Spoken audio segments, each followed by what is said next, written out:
Gracias por escuchar los podcasts de Radio Nacional. Acceda a todos los programas en rtv.es/a la carta.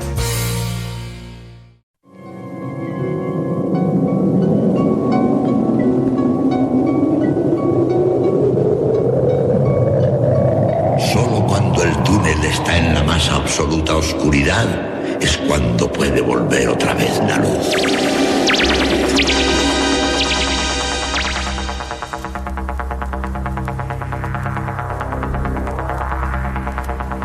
Estás entrando en el espacio en blanco.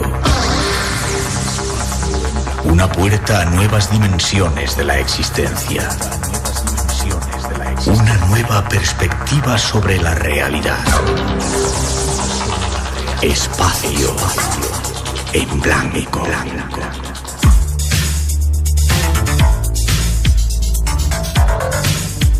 Una producción escrita y dirigida por Miguel Blanco. Miembros de Magic Canarias que en estos días han hecho posible, están haciendo posible ese congreso. Gracias, Ulises. Buenas noches, ¿cómo estás? Buenas noches, Miguel, hermano. Muy bien, cansado pero bien y encantado de compartir contigo misterio y papitas arrugadas. Yo he comido pocas papitas arrugadas, ¿eh? ¿Has probado papitas arrugadas? Pero pocas todavía. Bueno, ya te queda un día, ¿eh? ¿Cómo jaleas a nuestra gente aquí, verdad? En la Hay que defender el producto. Sí, señor. Insisto, gracias a todos los que habéis venido a vernos, gracias a ti, Ulises, por la organización de este quinto congreso. Todavía estamos a tiempo de que la gente mañana pueda ir a ese CICA, que es el centro de... Bueno, lo sé. ¿El CICA qué es? Me has cogido, centro de... Alguien lo sabrá. Iniciativas Canarias... O algo así, sí, ¿no? Sí. Centro Cultural. Centro Cultural de Iniciativas Canarias. Ahí está, vale. O Iniciativas Culturales, algo así. Vale, todavía estamos a tiempo, que mañana todavía hay un montón de gente. Mañana conectaré ya a las 9, empezamos 9:30, tienen todavía posibilidad de acceder a las dos primeras ponencias, a la mesa redonda, y por la tarde a partir de las 4 a otra ponencia de 2 horas. Y en este congreso he visto que hay al menos 2 mediums, esta tarde, ya no sé cuándo ha sido, he visto a uno que es capaz de conectar con los espíritus. Desgraciadamente no tenemos tiempo para atenderles a todos porque quería que hubiera un espacio para ellos, aunque tendremos una mesa redonda, pero es curioso, es el mundo de los espíritus, ¿verdad? Sí, es un mundo que quizás de los que más llama la atención en cuanto al misterio, porque es de los más controvertidos, ¿no? Atacan la sensibilidad, van a la sensibilidad del ser humano, a esas personas que no están con nosotros, y eso siempre es muy sensible. Y cuando das un mensaje y tocan el corazón y aciertan, hay que ver a la gente como derrama lágrimas en el Congreso. Es curioso porque he visto algunas de las personas, algunos eran conocidos míos, no les conocía el vidente y de repente les ha dicho cosas que se quedan alucinados. No te lo pregunto a ti, intentaré preguntárselo a ellos cómo lo hacen. Yo lo que sí tengo la sana costumbre, Miguel, es de que como organizamos un congreso y queremos que siga siendo serio, de preguntar a las personas que más o menos conocemos si los mensajes han sido acertados. Y por ejemplo, aquí anoche en el casino que tuvimos la cena, sí, pude preguntarle a 3 personas y absolutamente todo lo que se le dijo habían acertado.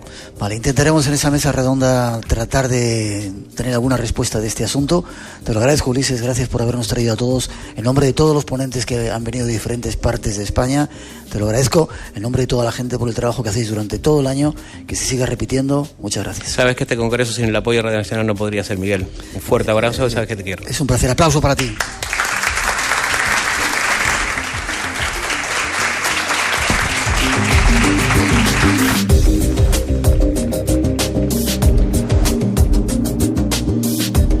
Y ahora seguimos, tenemos esta noche muchas cosas que contaros, desgraciadamente no nos va a dar tiempo a todo, pero iba un pequeño avance, una idea de lo que tenemos reservado para toda la gente que ha venido a vernos y para vosotros que estáis ahí en la sintonía de Radio 1 y Radio 5 con nuestros mejores deseos. Escuchad.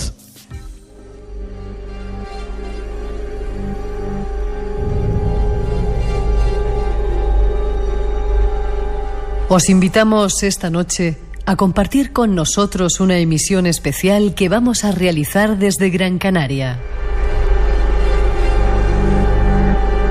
Nuestro equipo se ha desplazado hasta las Islas Afortunadas para realizar cara al público un nuevo programa a la búsqueda de misterios.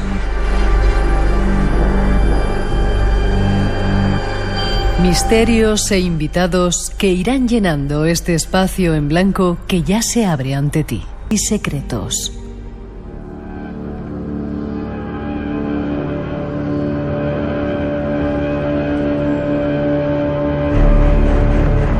Haremos una incursión en el mundo espiritual.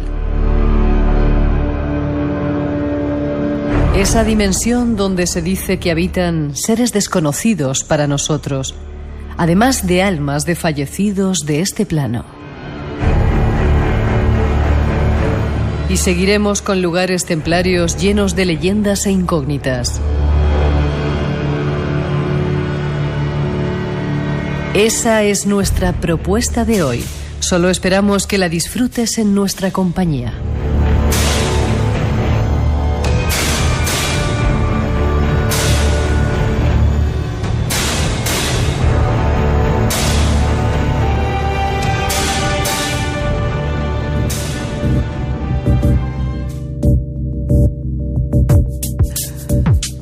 Ahí están nuestras intenciones, muchas intenciones. Tenemos además algunas sorpresas de los invitados que van a estar con nosotros esta noche, y saludar al primer compañero que llega, don Jesús Callejo. ¿Cómo está usted? ¿Qué tal, don Miguel? Muy buenas noches, fenomenal. ¿Te ha gustado la introducción? Sí, me ha encantado. ¿Te gusta estar aquí con nosotros? Siempre, ya lo sabes. ¿Qué tienen estas islas para ser tan mágicas? Tú que sabes tanto de historia y de esas historias que no nos cuentan y que no nos han contado en la escuela. Uy, ¿qué tiene? Muchísimas cosas. Empezando primero porque son 7 islas muy diferentes cada una, y luego porque tiene una octava isla, que es la de San Borondón, que es la isla fantasma. O sea, con lo cual, no todos los archipiélagos pueden decir lo mismo. 7 islas visibles y una invisible. Y la invisible...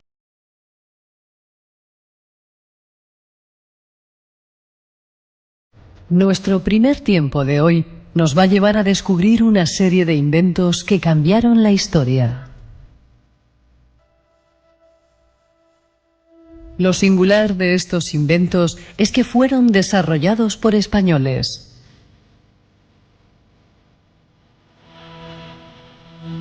España está muy lejos de ser el país con más premios Nobel científicos de la historia.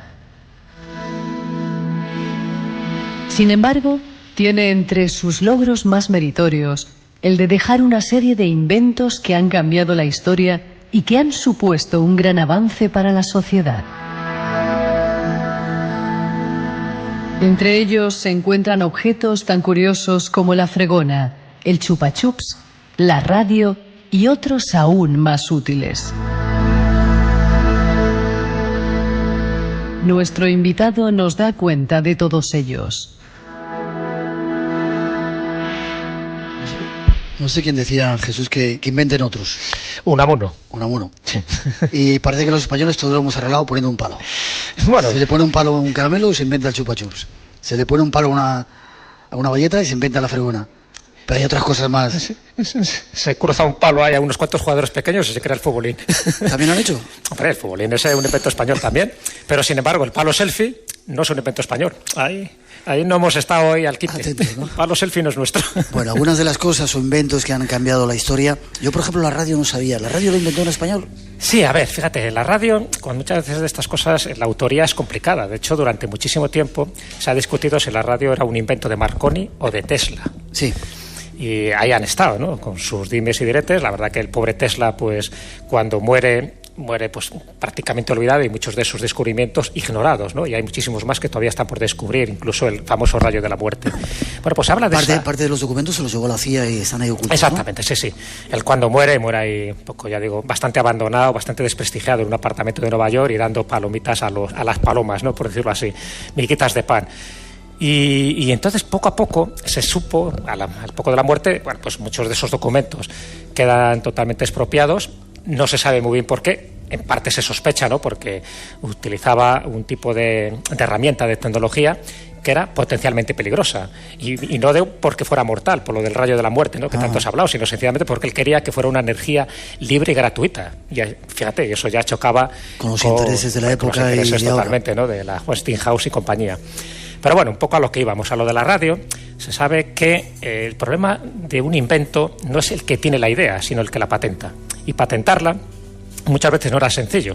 Por ejemplo, te cuento como anécdota, antes de entrar en la radio, el caso del teléfono. El famoso teléfono siempre se ha atribuido a Graham Bell, Alejandro Graham Bell, porque él lo patentó. Pero luego ha habido todo un debate jurídico con el tiempo, y hoy por hoy se admite ya de forma oficial que el inventor del teléfono es Antonio Meucci. ¿Qué me dices? Un italiano que lo ideó antes, pero no lo patentó porque no tenía dinero. Graham Bell sabía perfectamente que estaban en los mismos estudios. Sabes que a veces se dan estas sincronicidades, ¿no? Alguien está pensando una idea y otro también. O sea, no hay plagio, pero sí hay similitud de ideas. Y el Graham Bell sí que lo patentó y, por lo tanto, quedó registrada esa patente, esa autoría del teléfono durante muchísimo tiempo, hasta que hace muy poco, me refiero a hace unos 10, 15 años, pues se ha determinado, incluso por el gobierno de Estados Unidos, que el que patenta, la primera patente del teléfono es de Antonio Meucci, lo cual los italianos están contentos porque se ha hecho justicia. Bueno, con la radio todavía no ha quedado muy claro. Es verdad que entre Tesla y Marconi, que ya de por sí son interesantísimos, y bueno, incluso ya sabes las comunicaciones que ellos tuvieron con el otro mundo, incluso con distintos planetas. Dicen que tanto uno como otro recibían mensajes de Marte, ni más ni menos. Estamos hablando de las dos mentes posiblemente más clarividentes, más bien amuebladas de aquel momento, ¿no? Y decir que recibían mensajes de Marte ya era bastante significativo. Y todo eso tiene que ver con este tipo de experiencias de telegrafía sin hilos. Entonces, lo que sí se ha determinado es que en las últimas investigaciones, estamos hablando de los últimos años, se hizo un estudio de que Julio Cervera, un ingeniero de Segorbe, de Castellón, también estaba en este tipo de prototipos de la radio, de la telegrafía sin hilos. Y así como Marconi, es verdad que logró transmitir a distancia mensajes, pero mensajes en Morse, de alguna conversación, pero no lo había transmitido en voz. Y lo que hace Julio Cervera es que a través de esa telegrafía sin hilos, es decir, de esas ondas hertzianas, sí transmite voz. Y la voz es lo que sería el antecedente de la radio, es decir, de lo que actualmente estamos haciendo. Y eso, aunque no está reconocido oficialmente, porque oficialmente se le reconoce a Marconi por unos y a Tesla por otros, entra una tercera pata en este banco, que es Julio Cervera, donde anteriormente a que se patentara la radio por parte de Marconi, él ya hizo sus prototipos y además hizo esas transmisiones vocales, es decir, esa telefonía sin hilos, no telegrafía, sino telefonía sin hilos, por ejemplo, desde la zona valenciana a la zona de Baleares. Y eso se sabe, y se hizo además en 1902. Por lo tanto, se está determinando que es así, pero no hay un reconocimiento oficial porque estas investigaciones se han hecho hace muy poco tiempo. Espacio en Blanco, en Radio Nacional, con Miguel Blanco. Y esta noche desde Las Palmas de Gran Canaria con Jesús Callejo, nuestro primer invitado. Otras cosas que habían inventado los españoles, chupachus, hemos dicho, la fregona, el futbolín, el afilalápices, el cigarrillo, la jeringuilla también. También.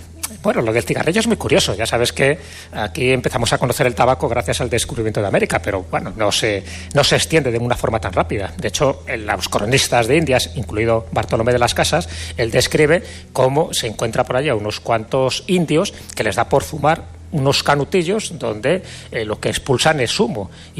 Y dice que entran en una especie de éxtasis, de relajación, pero no lo de más importancia, lo consideran como una especie de costumbre tribal, un poco salvaje, pero sin más.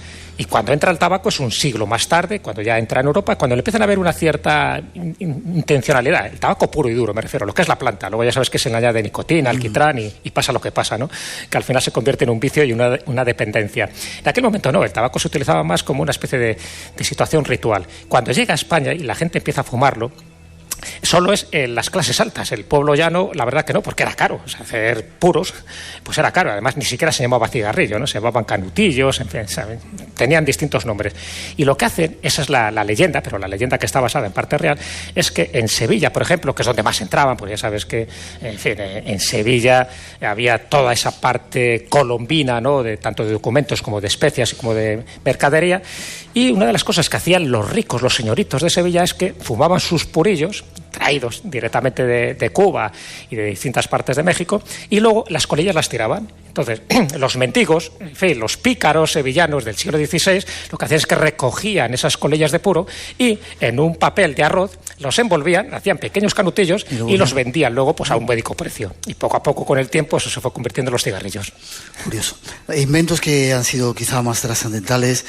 El traje de los astronautas. Sí, eso es un invento curioso. español. Sí, para que veas, es un invento español y además un invento que pudo haber tenido mucho más trascendencia, pero como suele ocurrir en estos casos, hubo una guerra que se puso por medio, en este caso la Guerra Civil, y Emilio Herrera Linares, que era este gran científico, este gran, bueno, incluso estadista, ¿no? Porque él estuvo muy implicado en la política del momento, él era republicano, pero tenía una mente privilegiada a la hora de elaborar proyectos de futuro. De hecho, en el año 34 ya tenía elaborado un proyecto científico, me refiero, de ir a la Luna.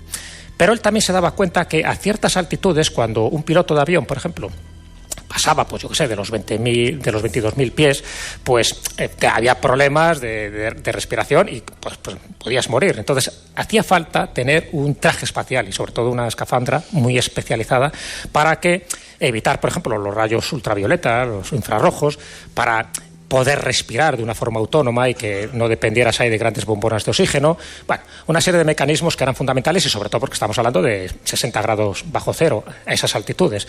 Y él crea esta escafandra estratosférica, como se le empieza a denominar, y con un éxito tremendo, hasta el punto que no era la NASA, pero los prototipos espaciales que había en Estados Unidos en aquel momento se interesan por los trabajos de Emilio Herrera. Hasta tal punto que adoptan ese traje espacial que luego en el 69 utiliza Armstrong y los demás para ir a la Luna, es básicamente lo mismo que Emilio Herrera planteó en el año 35. ¿Qué ocurre? Que en el año 36 se produce la Guerra Civil Española, él se tiene que exiliar, se tiene que ir a Francia y todo esto que le auguraba una carrera brillante no llega a buen puerto. No se reconoció. Porque, claro, él es republicano y de hecho es presidente de la República en el exilio, en el año 1960 y 1962. Pero en Estados Unidos sí que le dieron tanta importancia que le animan, incluso le invitan a que participe en el proyecto Apolo. Sí, porque ya por entonces ya se estaba planeando. Entonces, él muere 2 años antes, es decir, muere en 1967, pero él pone una condición para participar en el proyecto Apolo, porque él tenía muchísimos más prototipos que en España ya no podía, porque era persona non grata, evidentemente la España del franquismo, pero él tenía muchísimos prototipos. Pero él solo pone una condición, dice: yo os ayudo a desarrollar toda esta escalada, ¿no?, espacial hacia, en este caso, la Luna, pero siempre y cuando el primer astronauta que pise la Luna, al lado de la bandera americana, coloque la bandera española, que para él la bandera española era la bandera republicana, cosa que Estados Unidos no aceptó porque por entonces estaba Franco y no quería tener ningún lío diplomático. Así que, por desgracia, Emilio Herrera murió sin ver cómo el primer hombre llegaba a la Luna y, por supuesto, sin ver que la bandera republicana iba a ondear en la Luna para siempre.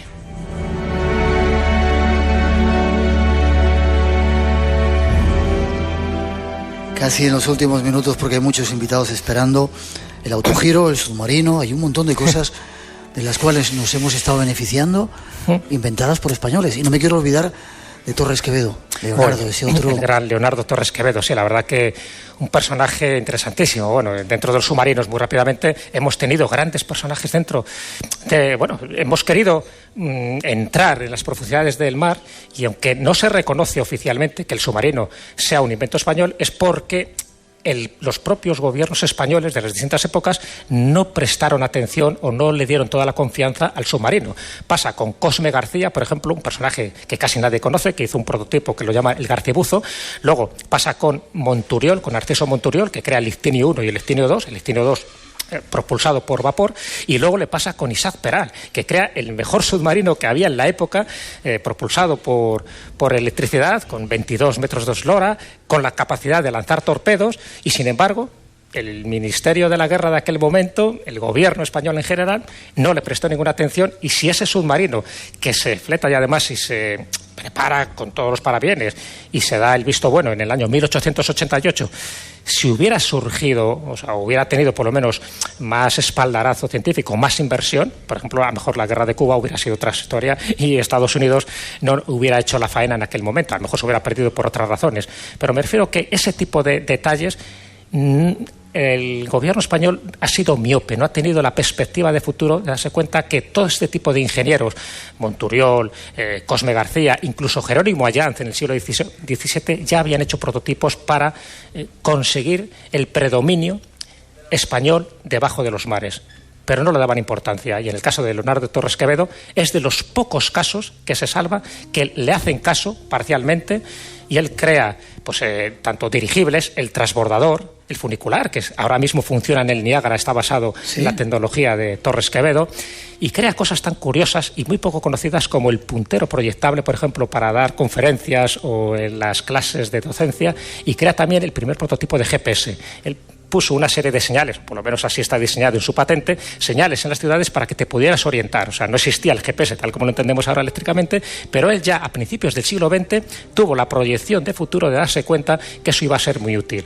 O sea, que eso, hasta la calculadora digital, el primer ajedrecista automático, ¿no? Un autómata que tú no le podías ganar y que luego, fíjate, la cantidad de variantes que ha tenido, todo eso lo hizo una mente tan clarividente como era la de Leonardo Torres Quevedo, que por cierto tiene un museo en la Escuela Politécnica, en la Universidad Politécnica de Madrid, y prácticamente nadie le hace caso, no se le da ninguna importancia, no se le da ninguna proyección mediática. Leonardo Torres Quevedo es nuestro auténtico Leonardo, junto con Jerónimo de Allán y junto con otros tantos, ya que estamos en Canarias te citaría uno, con Agustí de Betancourt, que es más reconocido en Rusia que en las propias Islas Canarias. Ahora me cuentas. ¿Qué hizo Agustín Betancourt, has dicho? Agustín de Betancourt. Sí. Era interesante, bueno, además era descendiente de los primeros que conquistan las islas, de ahí el apellido, ¿no? Es un apellido que además tiene muchas variantes. Y Agustín de Betancourt es un personaje interesantísimo porque él nace en Tenerife, en Puerto de la Cruz, pero bueno, desarrolla todos sus estudios de ingeniería en Madrid, también lo hace en París, en Londres, y él utiliza prácticamente todo el conocimiento que había. Es decir, una persona que le gustaba saber de todo, pero sobre todo en la parte más de ciencias, más tecnológicas. Y, por ejemplo, los primeros globos aerostáticos, el primer globo aerostático que flota en el suelo o en el aire de España, en aquella época, estamos hablando del siglo XVIII, pues es ni más ni menos que un prototipo de este hombre, ¿no? Es la primera vez, ya se había inventado el globo aerostático, pero ninguno había volado en España hasta que él lo hace, y además con cierto éxito. El telégrafo óptico, por ejemplo, él es el que se encarga de establecerlo también aquí en España. Luego hace muchísimos proyectos de urbanismo, o sea, porque también le gustaba la construcción, pero sin embargo aquí en España ve que no tiene desarrollo todos sus proyectos, y es en Rusia el zar Alejandro I el que le dice: tú ven para acá, que tú eres una joyita. Y entonces ahí le saca todo tipo de partido, tanto en armamento, en urbanística, en inventos que desarrollaba sobre todo para el aparataje bélico, hasta el punto que le nombran mariscal de Rusia. Y allí vive hasta 1824, que muere, y por cierto, sus huesos están enterrados allí, en San Petersburgo. Y sin embargo, él tocó todo, está reconocido como tal, tiene varias estatuas en Rusia, y aquí en España, pues alguna que otra calle, y no sé si un busto en Tenerife.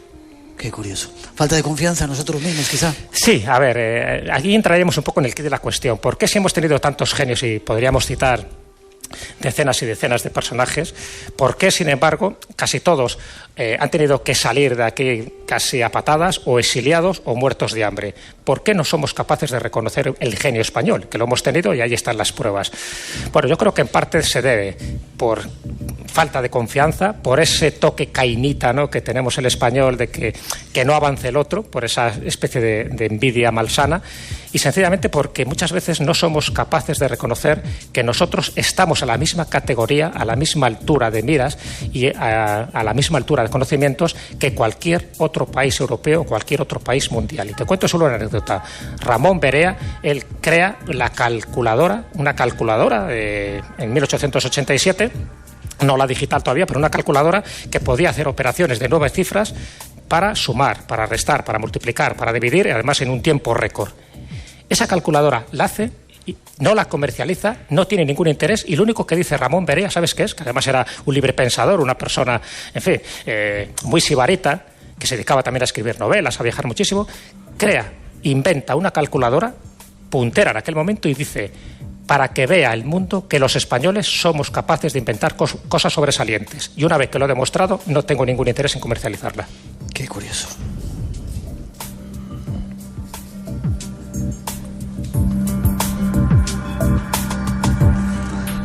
Tenemos que terminar, Jesús. Hay muchos invitados esperando. La enciclopedia electrónica también la inventaron los españoles. Sí, una mujer, Ángela Ruiz Robles, una mujer de León, por cierto, nació en un pueblo de León, aunque desarrolló toda su docencia, era una maestra de escuela en el Ferrón. Y dio una cosa muy curiosa, que podría ser el antecedente del ebook. Te lo cuento muy rápido, porque sabes que los niños entonces, los que iban cargados con muchos libros, con muchos cuadernos, entonces ella se dio cuenta que en un solo libro, una enciclopedia mecánica, podía estar contenido toda esa cultura, todo ese saber, por lo menos del nivel de sus alumnos. Y entonces era, o a través de rodillos que iban pasando por distintas asignaturas, rodillos intercambiables, podía ser un rodillo de geografía, de historia, de ciencias, de idiomas, que tenía sonido, o sea, que lo podías escuchar si querías, que tenía luz, por si querías leerlo de noche, y que tenía además un cristal protector para que no lo mancharas o no se estropeara.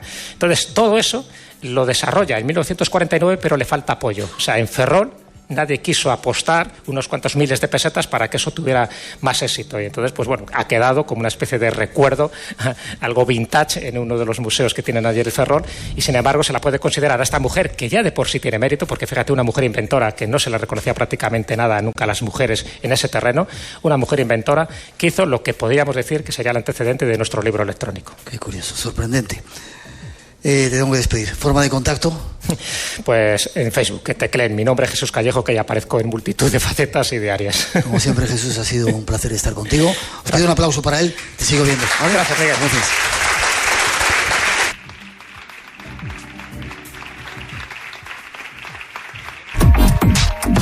Bueno, me resulta mucho más cómodo y yo la verdad es que con internet hago prácticamente todos los ejercicios, hago transferencias, hago ingresos, hago pagos. Futuro Abierto, con Tato Puerto. Los bajos tipos de interés y la tecnología, entre otros factores, están promoviendo un proceso de transformación en el sector financiero. Pues que acabaremos dejando el dinero en casa, entonces no pagarás impuestos y te resultará mucho más barato. El cierre de oficinas bancarias es solo un reflejo de este cambio. Futuro Abierto. Esta semana en Futuro Abierto hablamos de los bancos y sus clientes. Los domingos a las 6 de la mañana en Radio Nacional de España.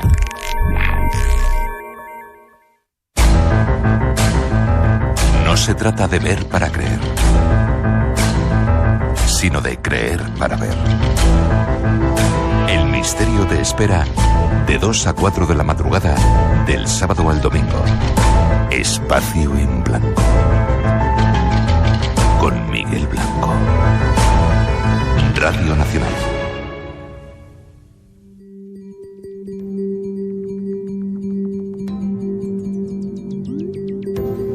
Y seguimos con más temas en esta edición especial del programa.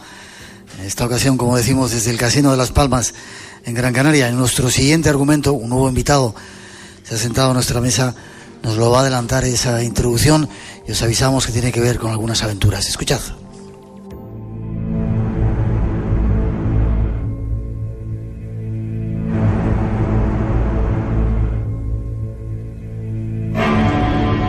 Vamos con otro misterio, algo que parece que se oculta debajo de nuestros pies. Desde hace muchos años se viene especulando con la posibilidad de que la Tierra esté habitada por otros seres distintos de los humanos.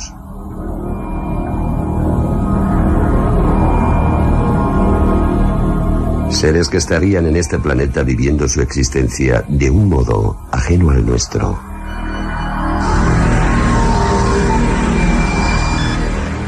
Una raza que viviría aquí, junto a nosotros, en nuestro propio mundo.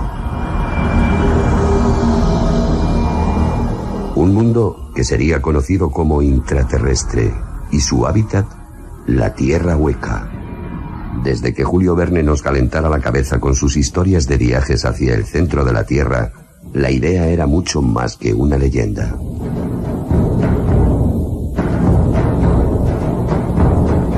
Son muchos los pueblos, las antiguas tradiciones que aseguran entradas subterráneas hacia un mundo único. Desde los restos en el Himalaya y en los Andes de antiguas culturas perdidas que guardan sus tesoros en una red desconocida de túneles, hasta leyendas de seres imposibles que habitan en el centro de la Tierra.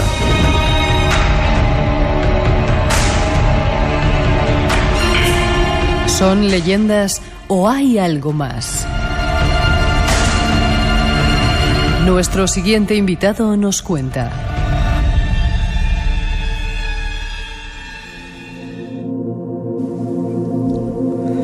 Siguiente invitado, que en esta ocasión es Juan José Revenga. Buenas noches, Juanjo. Buenas noches, Miguel. Encantado de estar contigo nuevamente. Pido un aplauso para él. Aventurero, compañero de mil aventuras por ahí. Gracias. Estamos en otra aventura nueva aquí en Las Palmas de Gran Canaria, ¿eh? Ahí estamos siempre andamos por ahí de gira, de viaje. Tú no paras, tú sí que no paras. Estuvimos en Egipto, te fuiste a Estados Unidos, a México. Exacto, he estado dando vueltas por el mundo y ahora terminamos en Las Palmas. Donde tú estés, sabes que vamos, no hay problema. No hay mal sitio este. Eres uno de las pocas personas que has estado en uno de los lugares más extraños del planeta. Ya hemos hablado de ello, Sí. hoy no quiero insistir, pero la Cueva de los Tallos Exacto. En Ecuador. en Ecuador. Es el lugar donde Neil Armstrong, cuando bajó de la Luna, fue el primer lugar que quiso visitar, ¿no? Ahí está, y Neil Armstrong murió el año pasado y se llevó a la tumba el secreto. El por qué quiso ir ahí. Solamente hizo un comentario. Lo que he encontrado en la Cueva de los Tallos supera en experiencia a lo que vi arriba en la Luna. ¿De verdad? El único comentario que ha hecho. Y a los 25 años de haber pisado la Luna, hubo una conferencia de prensa y Armstrong, ya mayor, dijo, bueno, yo creo que ha pasado suficiente tiempo para que nos cuenten la verdad de lo que ocurrió allá arriba. Ya.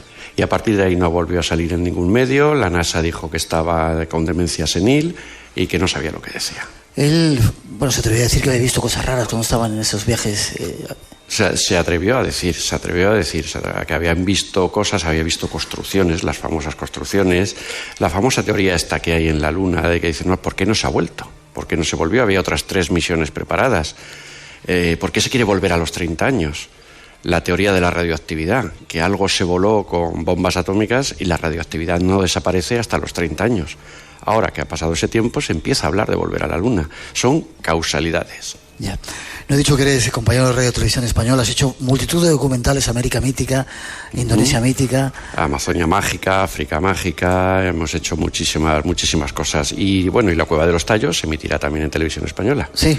También terminaremos con el documental allí. ¿Hoy has presentado en el Congreso parte del documental o...? El promocional, hemos presentado el promocional, que son 4 minutos, y hemos hablado un poquitín también de la Tierra Hueca y hemos hablado de esto que ha quedado muy impresionante, vale, de la cueva. Yo quiero que me cuentes, no solamente, bueno, hay muchos lugares que hemos visitado, tanto tú como yo, por ahí que dicen que hay en Argentina, Gers, la ciudad intraterrestre, hay multitud de lugares en el mundo dicen que hay entradas a esa supuesta Tierra Hueca. Exacto. Pero quizá toda la historia empieza con el almirante Byrd, ¿no? Cuéntame un poco El esa almirante historia. Byrd es una historia, bueno, no muy bonita, pero es algo extraño, algo que ocurrió. En el año 47 había terminado la Segunda Guerra Mundial. No se sabía dónde estaban las armas de los alemanes, estaban con armas muy avanzadas que no tuvieron tiempo ni materiales ya para poder construir, armas que podían haber cambiado la guerra. El almirante Byrd era uno de los grandes héroes de guerra, había sobrevolado, norteamericano, pero un héroe americano, el héroe que le tenían como la persona más maravillosa del mundo, lo que ocurre en Estados Unidos cuando eres el bueno. Puedes cambiar al malo en 5 minutos. Y el almirante Byrd pues, era un enamorado de la Antártida. Y de las teorías de Halley, del astrónomo que bueno, que la Tierra Hueca... El del cometa. Del cometa, que fíjate, sería un señor que hablaba de la Tierra Hueca, de que había una vida dentro, un sol, ese era Edmund Halley. Pero claro, dicen, este hombre está loco, ¿no? Edmund Halley era un astrofísico, amigo de Isaac Newton en el siglo XVII, y nos hablaba de estas cosas, de que dentro de la Tierra había un sol. Y que por su culpa o gracias a él se puso el nombre de ese cometa Halley, que viene de vez en cuando. Con lo cual ya vemos que no estamos hablando de una persona de un minuto, estamos hablando de un científico reconocido. Y él hablaba de que había 1000 kilómetros de corteza en la Tierra y luego había un hueco. Esos 1000 kilómetros, estamos en el siglo XXI, lo más profundo que hemos llegado es a 17 kilómetros. Con lo cual no sabemos lo que hay pasando eso. Y pero es una locura, ¿no? A mí me enseñaron que estaba el NIFE, exacto, el núcleo ese de níquel y hierro, y que estaba todo súper caliente, y que ahí no podía haber nada, ¿no? Y luego el núcleo a 6.500 kilómetros tenemos el núcleo, y allí no podía existir nada. Halley afirmaba que ahí había un sol, que había una vida dentro, y que había 2 entradas. Las 2 entradas eran los polos. Y ahí nos vamos a la historia de Byrd, del almirante Byrd. Espacio en Blanco. Tu cita con el misterio en Radio Nacional. ¿Estáis a gusto? Pregunto a los que están aquí. Estáis muy calladitos todos, muy atentos, ¿no? ¿Os interesa? Vaya personaje este también, ¿no? Sí, este digo fue... tú, no bueno. El almirante Byrd. Ya podía haber ido yo con Byrd y te contaría más cosas, porque él no se atrevió a contarlo, pero yo sí lo contaría. Te hubieras apuntado. ¿Qué pasa con él? ¿Qué ocurre con este personaje? Pues el almirante Byrd consigue que Estados Unidos monte la flota más grande después de la Segunda Guerra Mundial. Una flota con 13 barcos, un submarino, 6.000 hombres. Pero bueno, ¿dónde van? No, vamos a la Antártida a investigar hasta dónde puede pelear el hombre en el frío. Vamos a ir 8 meses. 8 meses, sale toda la flota y a las 8 semanas se regresan. Dice, pero bueno, ¿qué ocurre? 8 semanas. A las 8 semanas, de 8 meses se cambia todo. Venían con numerosas bajas, que sabemos que murió mucha gente, pero nunca dijeron la cifra oficial. Barcos hundidos. El submarino que llevaban tuvo que volverse. Le preguntaron qué es lo que ha ocurrido allí. Byrd se mantuvo en el secreto de las órdenes militares y no dijo nada. Pero le entrevistó Forrestal, que entonces era el secretario de Estado. Claro, Forrestal no podía callarse lo que le había contado Byrd. Pues Forrestal, su final fue que se suicidó tirándose por una ventana que tenía barrotes. ¿Que tenía barrotes? Que tenía barrotes. Ese fue el final del secretario de Estado americano Forrestal. Qué curioso, ¿no? Qué curioso. Otra de los grandes enigmas o misterios de nuestros amigos de la CIA. Ya. Que solucionan las cosas enseguida. Eso lo dices tú, ¿eh? Sí, sí, totalmente. Vale, que luego yo no quiero líos. Totalmente. Luego los líos me vienen a mí al final. No somos responsables de lo que dicen nuestros invitados. Perfectamente. Vale, que quede claro eso. ¿Y qué pasó con el almirante Byrd? ¿Qué vio, qué pasó, qué ocurrió, qué encontraron? Cuando volvió no le permitían hablar. Entonces él organizó viajes, siguió volando, sobrevolando la Antártida. Hasta hace muy poco tiempo tú mirabas en el Google Earth y lo que veías era una mancha, una tapa blanca tapando el centro de la Antártida. Dice, bueno, y esto no, eso es por razones de seguridad nacional. Ahora ya no está la tapa blanca, pero ahora está una mancha blanca. No hay nada más. Por mucho que quieras acercarte, es una mancha blanca lo que encuentras.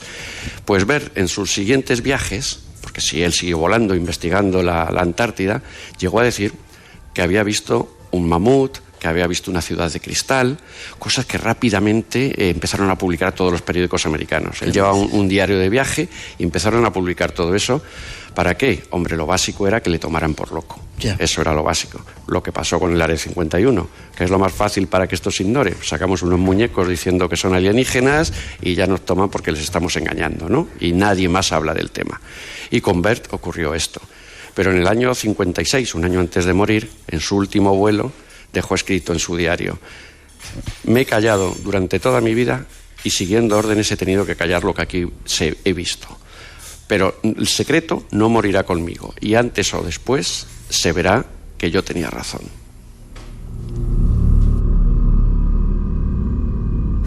¿Y qué es lo que había visto o lo que quería contar o cuál era el secreto? El secreto, él hablaba teóricamente de que había visto valles, había visto otras civilizaciones viviendo abajo, que había entablado contacto con ellos, incluso llegó a decir que había entablado contacto, pero ahí es donde no podemos fiarnos en lo que ponía en el diario y lo que transcribieron los periódicos para sensacionalistas. Yeah. Ahí no podemos diferenciar qué fue una cosa o qué fue otra. Pero él, por ejemplo, fíjate, Byrd, en el año 34, en 1934, cuando todavía era duro vivir allí, pasó un invierno solo en la Antártida. Construyeron un refugio y pasó 8 meses de invierno allí encerrado. Solamente investigando el tiempo, investigando los vientos y porque sabía que había algo allí. Algo había visto en sus numerosos vuelos en la Antártida. Y él contaba, o he leído en algún sitio, que eso había visto fauna, pájaros extraños. Que sí, hasta un mamut, un tipo de elefante bajó, él habla que bajó a los 100 pies de altura volando y que no era un elefante, que era una especie de mamut lo que había allí. Habla también, o cuenta entre esta mezcla de diarios de viaje, cuenta que entró en una ciudad de cristal, que estuvo hablando con el anciano que dirigía la ciudad y cuando volvió a Estados Unidos, lo que dijo en las entrevistas de espías que tenía en la Casa Blanca, como si fuera un espía, lo que dijo es, dice, no, lo que tienen que preocuparse es ustedes, que la próxima guerra mundial vendrá de los polos. ¿Y todo eso estaba en el Polo Sur? El Polo Sur estaba allí, estaba en la Antártida y aquello es tremendo, no tiene nada que ver con el norte, ¿no? Con el Polo Norte. El Polo Sur es piedra, son rocas, y todo cubierto de nieve, hielo, pero no tiene nada que ver como físicamente, de verlo geográficamente. Son montañas, son ríos helados, es algo donde es muy fácil esconder algo. Los alemanes... Te iba a preguntar, los alemanes anduvieron por ahí, ¿no? Vamos a lo de los alemanes, que quizás fue la causa para que fuera a ver allí. En el año 38... todo lo que Hitler olía esotérico o nuevo, organizaba expediciones en el mundo para intentar encontrarlo. Él sabía que con eso podía tener el poder, o lo creía.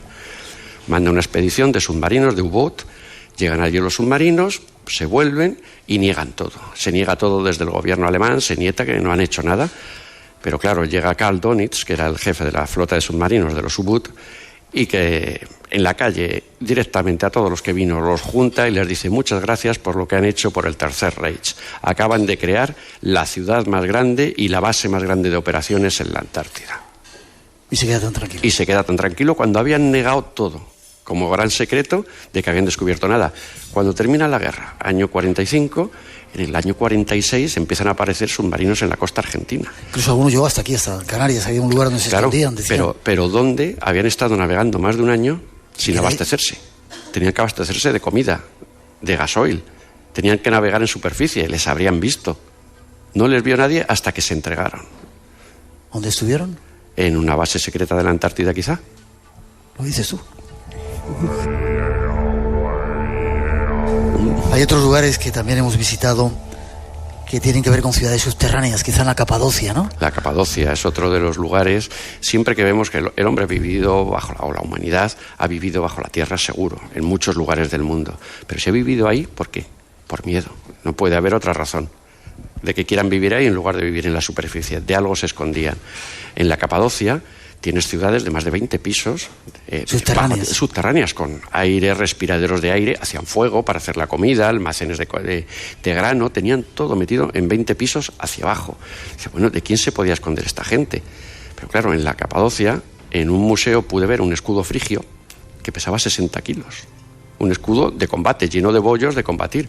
¿Cómo era el tipo que podía manejar un escudo de 60 kilos? A ver si es que se escondían de esa gente.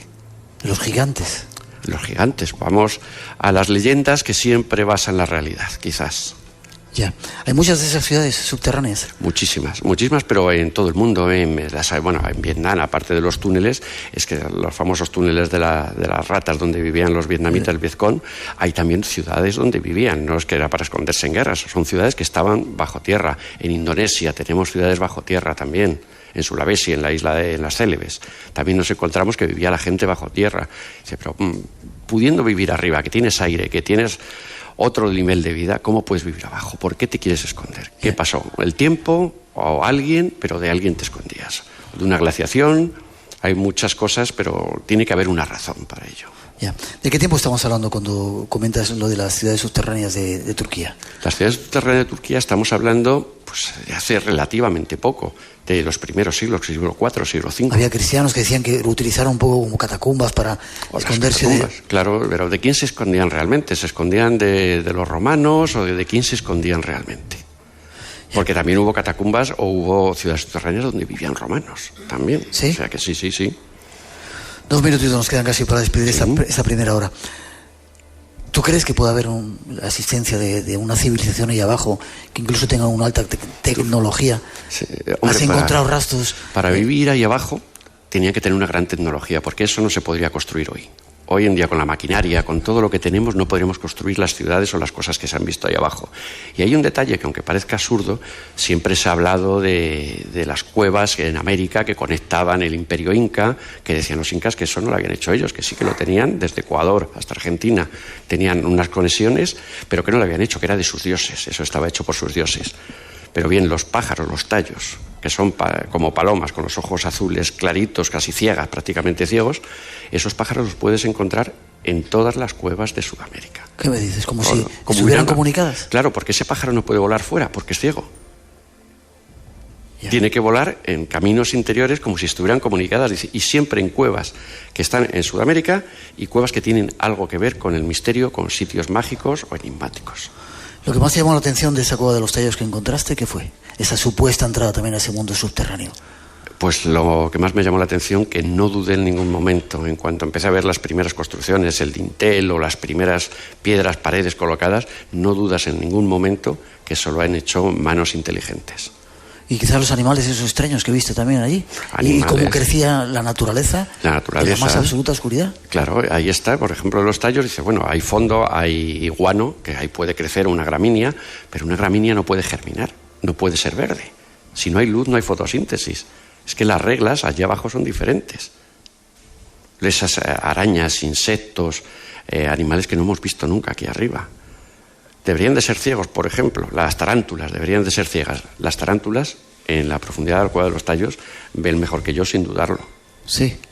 Y luego, aparte el calor, tú te paras, y en cuanto te paras notas que se te acerca algo a las botas. Son los insectos que vienen hacia el calor. Día y medio ahí dentro sin poder parar. Qué curioso.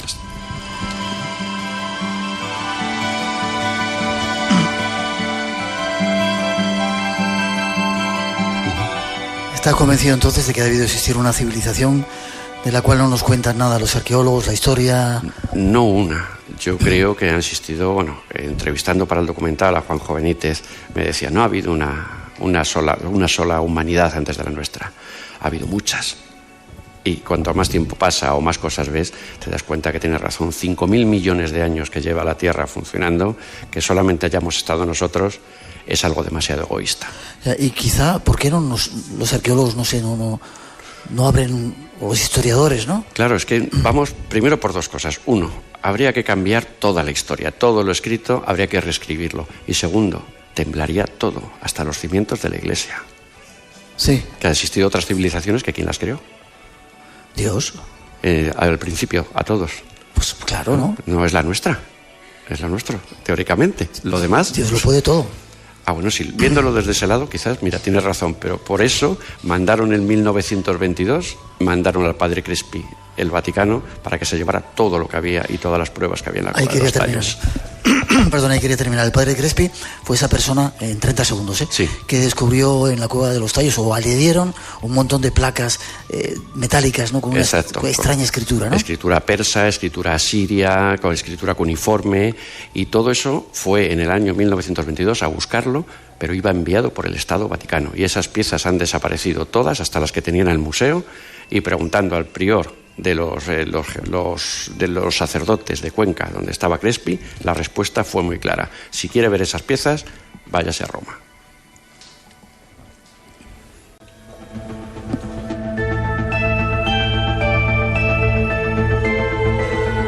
Gracias por haber estado con nosotros en esta edición especial del programa. ¿Forma de contacto contigo? Pues el correo electrónico, que es lo más fácil, jrevenga@docustv.net. Vale. ¿Y para cuándo es el nuevo documental de la Cueva de los Tallos en televisión? Va a salir a la venta en DVD en el Corte Inglés a partir de la semana próxima. Estará ya en el Corte Inglés, y el documental en un par de meses estará en televisión emitiéndose. Gracias, que sigas viajando, que sigamos viviendo aventuras juntos. Perfecto. Pido un aplauso para Gracias por todo.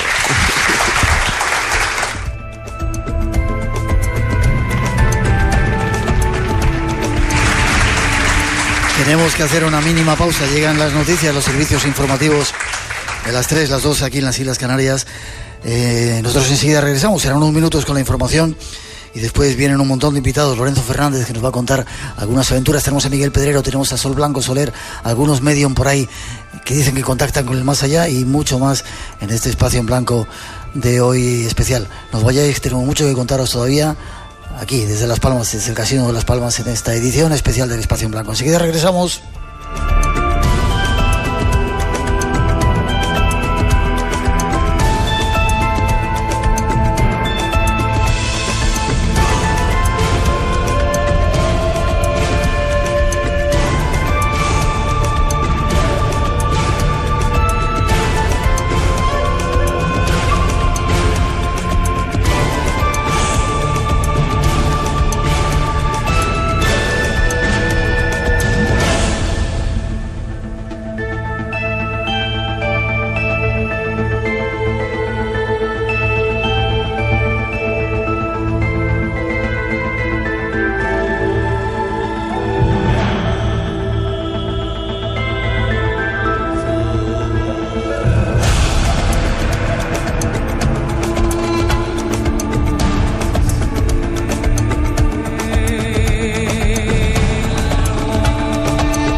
Espacio en Blanco.